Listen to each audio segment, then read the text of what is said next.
I want to have a discussion on Mike Woodson. That's okay. All. Let's do it. Let's do it right now.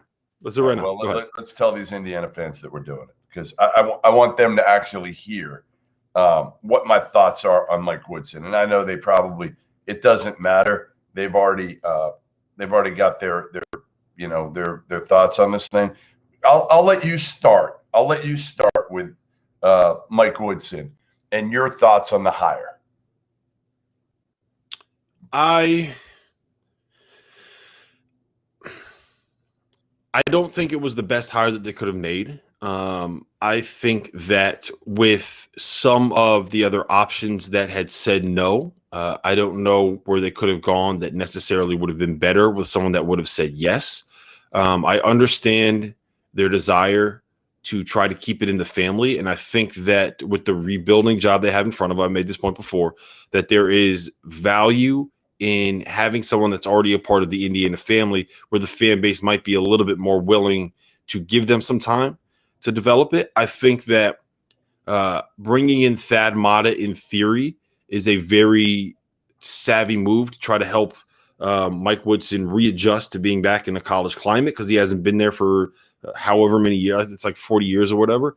And I think that it's going to come down to if he can hire a home run staff like Juwan Howard did, and he decides he wants to put in the work like Juwan Howard did, I think that there is a path to this succeeding. Now, I also think it's probably more likely that it doesn't work out based on the track record of all these former NBA coaches that don't necessarily understand the grind of recruiting, understand the fishbowl aspect of working at Indiana, that don't realize that so much of college coaching is about glad-handing boosters and keeping money men happy and dealing with administrators and making sure your student athletes are getting to class and getting good grades and having to spend all night sitting there texting 17-year-olds trying to convince them to come play for your school. So I get it in theory, and I understand the path that Scott Dolson is trying to put in place for Mike Woodson to be able to succeed. But I think that the track record of that path has not necessarily been the most successful. But we'll see what ends up working out. If he can hire the right staff, get some guys that can get him players, make sure that he has someone on that staff that's not necessarily going to be a yes man, and make sure that he has people that can help him navigate the road of what it's going to take to be a college basketball coach, it can work out. I don't know if it's the most efficient way to try to rebuild the Indiana program, if that makes sense. Yeah, I mean, listen, as I wrote, I think a lot of it does depend on the staff. Bringing that on in kind of a consulting role, that's pretty much what he's going to be. He's an associate AD. He's not going to be in Bloomington every day. I think some fans have this misnomer that Thad Matta is going to be like Larry Shyatt was to Billy Donovan or Phil Martelli is to Juwan Howard. That is not going to be the case at all. He'll be a sounding board. He'll be around. Listen, very, very smart move. But again, who is Mike Woodson listening to now as he puts together his staff?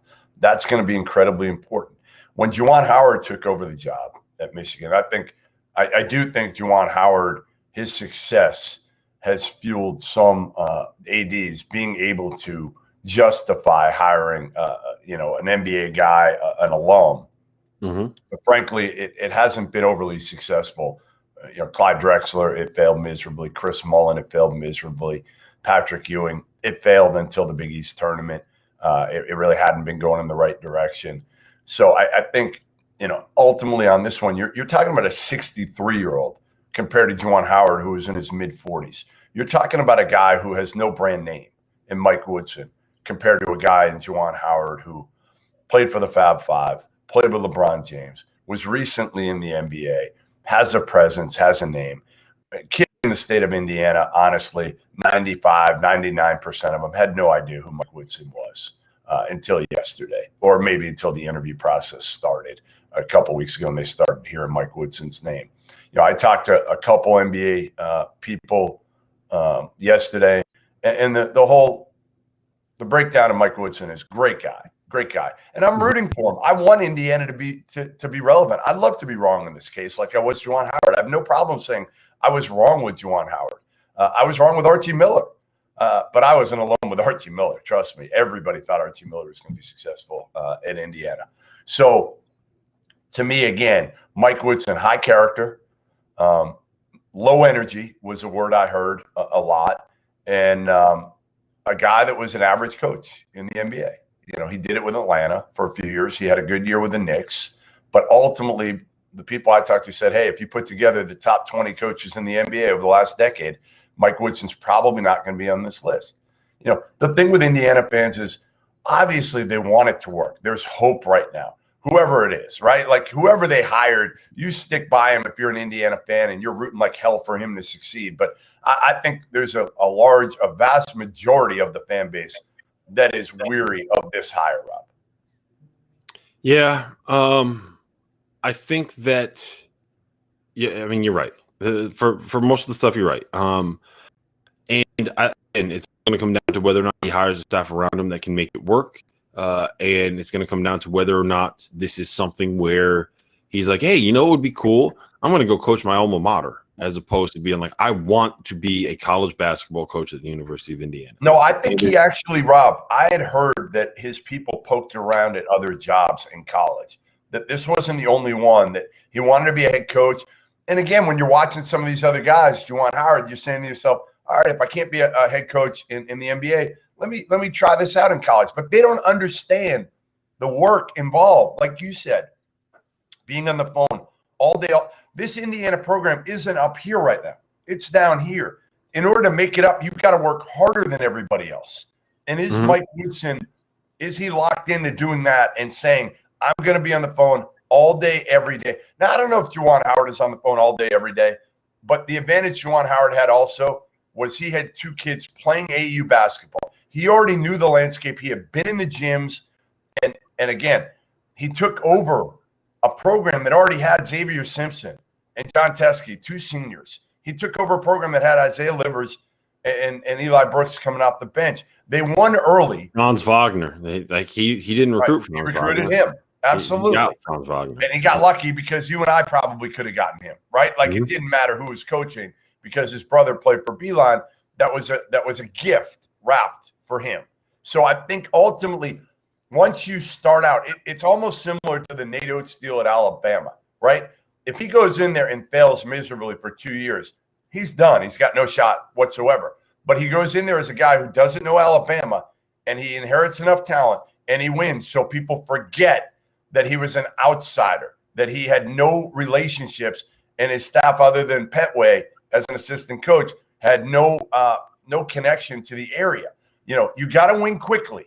And if Mike Woodson does it, like Archie Miller didn't win quickly, he brought in a staff that wasn't good, to be honest. For the most part, that was Archie Miller's biggest downfall. I bet if you asked him right now, is his staff wasn't good enough recruiting-wise. Ed Schilling, he got rid of. Bruiser Flint didn't recruit. It was all on Tom Oster and Archie.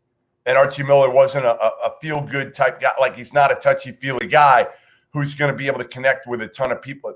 That just wasn't him. That's why he didn't fit Indiana. Mike Woodson's going to have that, right? He's going to have that to Bloomington. He's going to go out. He's going to shake hands. He's going to – maybe he'll speak at some of the functions that IU fans want to see Mike Woodson at. He's one of theirs. I get it. I hope it works. I think, again, everything I've heard is he's an awesome guy.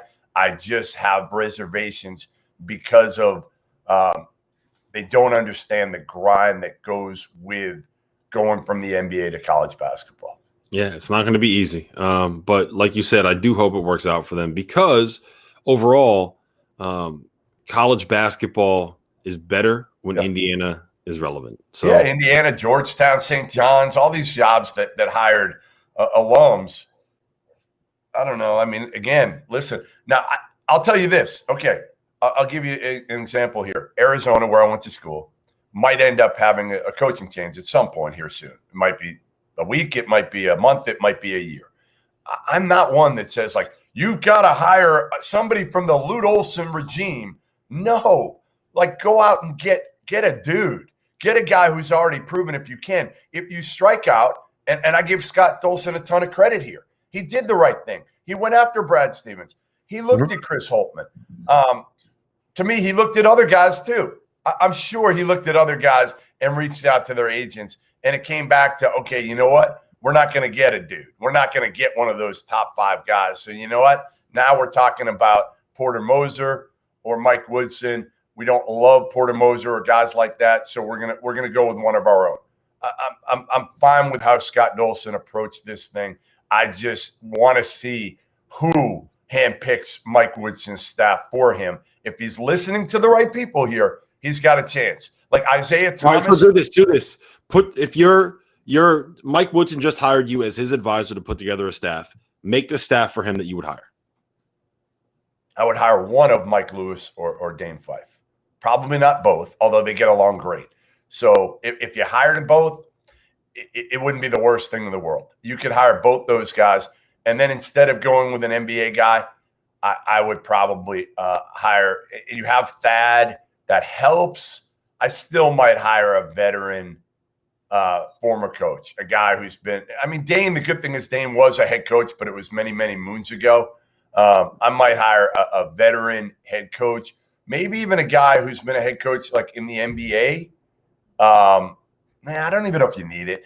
I don't think you need it. Maybe an NBA developmental guy or just another recruiter. That's what I was going to say is somebody that can relate to the players, someone that is young, right. That is you need a black assistant on that staff too. Like and you need someone that can, Cheney. Probably not Calvert Cheney. But someone of that ilk where that's going to have a little bit more cachet with the name cachet with the players that you're recruiting that can go into the living room of those families of the players that you're targeting. And that because look, I don't think the X's and O's are going to be a problem for Mike Woodson. Like he got the Atlanta Hawks to the playoffs 3 years in a row. Yeah, he won 54 games with the New York Knicks. Like put his ass in the Hall of Fame. Right. He won 54 games with the New York Knicks. But the issue is going to be all of the other stuff that goes along with coaching in college. I love the Dane Fife call. I love the Mike Lewis call. I don't know if you could hire them both. That does feel a little bit like overkill on the staff because it's two of the same thing. Yeah, a little repetitive, but who knows? I mean, that's what it's going to come down to. And again, absolutely making sure you have another player development guy and someone else that can connect with those players.